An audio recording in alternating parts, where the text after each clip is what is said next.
ये आकाशवाणी रायपुर है। प्रादेशिक समाचार बुलेटिन के साथ मैं लता देवी चौहान।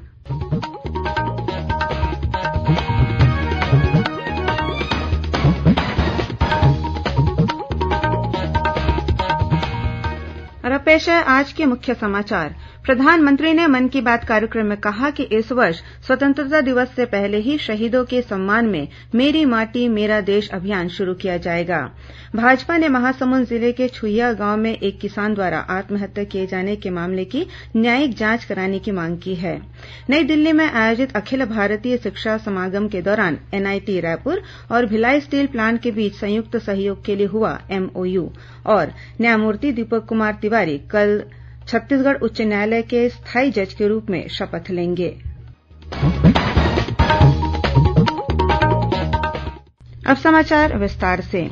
प्रधानमंत्री नरेन्द्र मोदी ने कहा है कि इस वर्ष स्वतंत्रता दिवस के पहले ही शहीदों के सम्मान में मेरी माटी मेरा देश अभियान शुरू किया जाएगा। आकाशवाणी से मन की बात कार्यक्रम में आज उन्होंने कहा कि अमृत महोत्सव के दौरान शहीदों की स्मृति में कई कार्यक्रम आयोजित होंगे और लाखों ग्राम पंचायतों में विशेष शिलालेख भी स्थापित किए जाएंगे। श्री मोदी ने कहा कि मेरी माटी मेरा देश अभियान के अंतर्गत देशभर में अमृत कलश यात्रा निकाली जाएगी। प्रधानमंत्री ने कहा कि दिल्ली में राष्ट्रीय समर स्मारक के पास अमृत वाटिका बनाई जाएगी, जिसमें देशभर से लाई गई मिट्टी और छोटे पौधों का उपयोग किया जाएगा।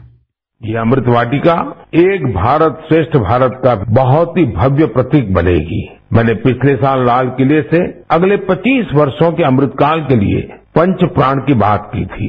मेरी माटी मेरा देश अभियान में हिस्सा लेकर हम इन पंच प्राणों को पूरा करने की शपथ भी लेंगे। आप सभी देश की पवित्र मिट्टी को हाथ में लेकर शपथ लेते हुए अपनी सेल्फी को yuva.gov.in पर जरूर अपलोड करें। प्रधानमंत्री ने कहा कि पिछले वर्ष स्वतंत्रता दिवस पर देशभर में हर घर तिरंगा अभियान चलाया गया था और इस वर्ष भी हर घर पर तिरंगा फहराया जाना चाहिए। प्रधानमंत्री ने नशीले पदार्थों की समस्या के समाधान के लिए लोगों के प्रयासों की सराहना की। उन्होंने कहा कि नशा मुक्त भारत अभियान की शुरूआत 15 अगस्त 2020 को की गई थी। इसका उद्देश्य भावी पीढ़ी को नशीले पदार्थों से दूर रखना है। उन्होंने बताया कि अब तक इस अभियान से 11 करोड़ से अधिक लोग जुड़ चुके हैं। प्रधानमंत्री ने इस बात पर जोर दिया कि बारिश का यह समय वृक्षारोपण और जल संरक्षण के लिए महत्वपूर्ण होता है।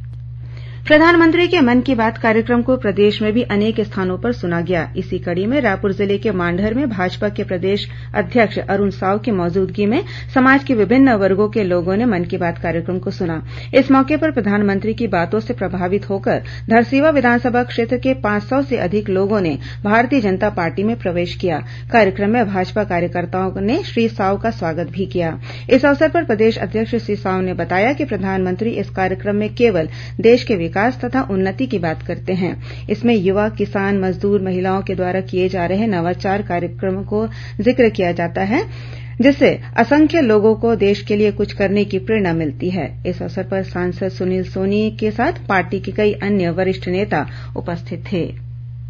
भारतीय जनता पार्टी ने महासमुंद जिले के खल्लारी विधानसभा क्षेत्र स्थित छुइया गांव में एक किसान द्वारा आत्महत्या के मामले की न्यायिक जांच कराने की मांग की है। भाजपा जांच दल के सदस्यों ने मृतक किसान के परिवार को 50 लाख रुपए का मुआवजा राशि और परिवार के एक सदस्य को नौकरी देने की मांग भी की है। किसान आत्महत्या मामले की जांच दल में शामिल सांसद चुन्नी लाल साहू सहित अन्य सदस्यों ने आज रायपुर स्थित एकात्म परिसर में पत्रकार वार्ता को संबोधित करते हुए इस घटना के लिए राज्य सरकार की गलत नीतियों को जिम्मेदार ठहराया। उन्होंने कहा कि जांच दल ने गांव में पहुंचकर जब इस मामले के सभी पहलुओं के बारे में जानकारी ली तो यह बात सामने आई कि खेती किसानी में लगातार हो रहे नुकसान और कर्ज के कारण किसान को आत्महत्या जैसे घातक कदम उठाना पड़ा। मुख्यमंत्री भूपेश बघेल ने मोर बिजली ऐप के दूसरे वर्जन का शुरूआत किया है। ऐप के पहले वर्जन को बिजली उपभोक्ताओं से अच्छा प्रतिसाद मिलने के कारण ही नागरिक सेवाओं को विस्तार देते हुए दूसरा वर्जन तैयार किया गया है। इससे अब उपभोक्ताओं को 36 प्रकार की सेवाएं मिलेंगी। अपने कोरबा प्रवास के दौरान कल मुख्यमंत्री ने कहा कि इस ऐप में बिजली विभाग से जुड़ी महत्वपूर्ण जानकारियां छत्तीसगढ़ी बोली में उपलब्ध होगी। उन्होंने बताया कि इस नए ऐप में बिल की जानकारी, गणना, दरें, बिल भुगतान सुविधाएं, ऑनलाइन भुगतान, नजदीकी भुगतान केंद्र, पिछले 2 वर्ष का बिल भुगतान विवरण और बिजली बिल हाफ योजना में प्राप्त छूट की जानकारी मिलने के साथ ही विद्युत आपूर्ति तथा बिल से जुड़ी शिकायतें भी की जा सकेंगी। प्रादेशिक समाचार आप आकाशवाणी रायपुर से सुन रहे हैं। छत्तीसगढ़ की खबरों से है आपका वास्ता और खबरों की विश्वसनीयता से है हमारा वास्ता। आकाशवाणी समाचार रायपुर के प्रादेशिक समाचार बुलेटिन के साथ ही हमारे समसामयिक कार्यक्रम आप रेडियो के अलावा अपने मोबाइल पर भी सुन सकते हैं। आकाशवाणी समाचार फेसबुक, ट्विटर और यूट्यूब पर भी उपलब्ध है। हमारा Facebook page Chhattisgarh news on AIR, Twitter handle CGAIR news और हमारा यूट्यूब चैनल है छत्तीसगढ़ AIR न्यूज। तो अब रेडियो के साथ ही आपके मोबाइल के जरिए भी हम पहुंच रहे हैं आप तक। छत्तीसगढ़ की हर खबर के लिए सुनते रहिए आकाशवाणी समाचार। और अब आगे बढ़ते हैं बाकी के समाचारों की ओर। प्रदेश में आगामी 2 अगस्त से मतदाता सूची का द्वितीय विशेष संक्षिप्त पुनरीक्षण कार्य शुरू होगा। इस दौरान सूची में नए मतदाताओं के नाम जोड़े जाएंगे और संशोधन का कार्य भी किया जाएगा। राज्य के मुख्य निर्वाचन पदाधिकारी रीना बाबा साहेब कंगाले ने 31 अगस्त तक चलने वाले इस विशेष पुनरीक्षण कार्यक्रम में लोगों से सहभागिता बढ़ाने की अपील की है। संक्षिप्त पुनरीक्षण के दौरान 12 और 13 अगस्त तथा 19 और 20 अगस्त को मतदान केन्द्रों में विशेष शिविर आयोजित किए जाएंगे। मतदाता सूची का अंतिम प्रकाशन 4 अक्टूबर को होगा।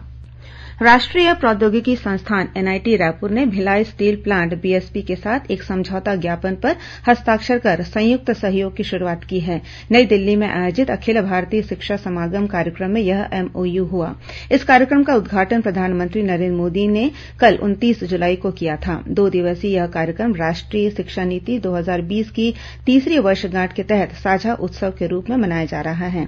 इस मौके पर कई प्रमुख संस्थानों ने युवाओं को अमूल्य व्यावहारिक अनुभव देने के साधन के रूप में कुछ महत्वपूर्ण MOU पर हस्ताक्षर किए।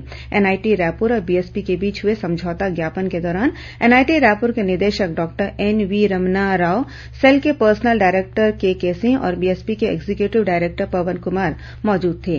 कार्यक्रम में केंद्रीय शिक्षा, कौशल विकास और उद्यमिता मंत्री डॉक्टर धर्मेन्द्र प्रधान और केंद्रीय शिक्षा राज्य मंत्री डॉक्टर सुभाष सरकार भी विशेष रूप से उपस्थित थे।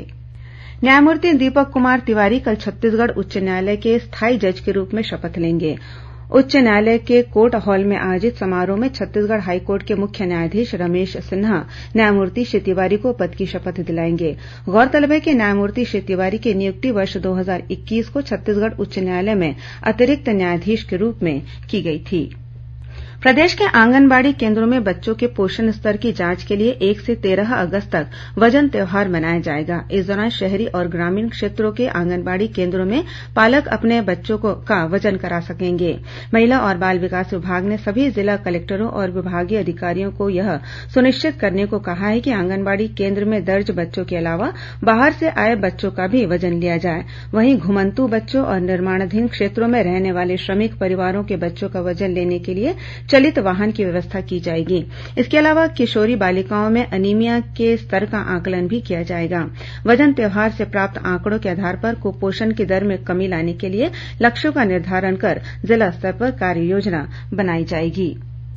दुर्ग जिले में पाटन क्षेत्र के दरबार मोखली गांव में डॉक्टर खूबचंद बघेल जयंती समारोह का आयोजन किया गया। इस मौके पर मुख्यमंत्री भूपेश बघेल ने दरबार मोखली और सेमरी गांव के लिए करीब 1 करोड़ 70 लाख रुपए के विभिन्न विकास कार्यों का लोकार्पण किया। इससे पहले मुख्यमंत्री ने स्वतंत्रता संग्राम सेनानी स्वर्गीय घनाराम बंछोर और स्वर्गीय गेंदलाल बंछोर की प्रतिमा का अनावरण भी किया। कार्यक्रम में मुख्यमंत्री ने कहा कि पाटन क्षेत्र स्वतंत्रता संग्राम सेनानियों का गढ़ है। विश्व बाघ दिवस के मौके पर उत्तराखंड के जिम कॉर्बेट नेशनल पार्क में बाघ संरक्षण से जुड़े मुद्दों पर जागरूकता लाने के लिए प्रदर्शनी लगाई गई। प्रदर्शनी में छत्तीसगढ़ के 3 टाइगर रिजर्व, अचानकमार, इंद्रावती और उदंती सीता नदी के स्टॉलों को देशभर के लोगों ने सराहा। इन स्टॉलों में वन्य क्षेत्रों में बनाए जाने वाले शहद और जैविक उत्पादों के साथ ही बेल मेटल आर्ट और स्व सहायता समूहों द्वारा संचालित आजीविका आधारित कार्यों के बारे में जानकारी दी गई। प्रदर्शनी में बस्तर के गुजराल सिंह को ट्राइबल आर्ट कैटेगरी में पहला पुरस्कार मिला। सक्ती जिले के चिसदा स्थित जवाहर नवोदय विद्यालय चिसदा में आयोजित 32वीं क्षेत्रीय एथलेटिक्स प्रतियोगिता का समापन हो गया है। प्रतियोगिता में नवोदय विद्यालय समिति के भोपाल संभाग के 11 संकुलों के कुल 98 छात्रों ने भाग लिया। विजेता प्रतिभागियों को जिला कलेक्टर नुपुर राशि पन्ना ने पुरस्कृत किया। और अब कुछ अन्य खबरें संक्षेप में। भारतीय अंतरिक्ष अनुसंधान संगठन इसरो ने सिंगापुर के DSSAR उपग्रह सहित 7 उपग्रहों को आज सुबह सफलतापूर्वक छोड़ा। इससे खराब मौसम और रात में भी उच्च गुणवत्ता वाली तस्वीरें प्राप्त की जा सकती हैं।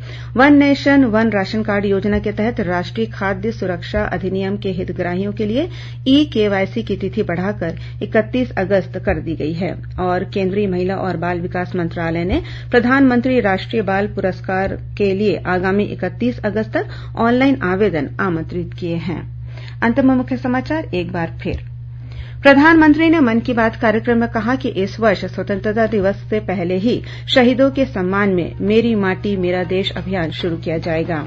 भाजपा ने महासमुंद जिले के छुइया गांव में एक किसान द्वारा आत्महत्या किए जाने के मामले की न्यायिक जांच कराने की मांग की है। नई दिल्ली में आयोजित अखिल भारतीय शिक्षा समागम के दौरान NIT रायपुर और भिलाई स्टील प्लांट के बीच संयुक्त सहयोग के लिए हुआ MOU और न्यायमूर्ति दीपक कुमार तिवारी कल छत्तीसगढ़ उच्च न्यायालय के स्थायी जज के रूप में शपथ लेंगे। इसी के साथ प्रादेशिक समाचार बुलेटिन समाप्त हुआ। नमस्कार।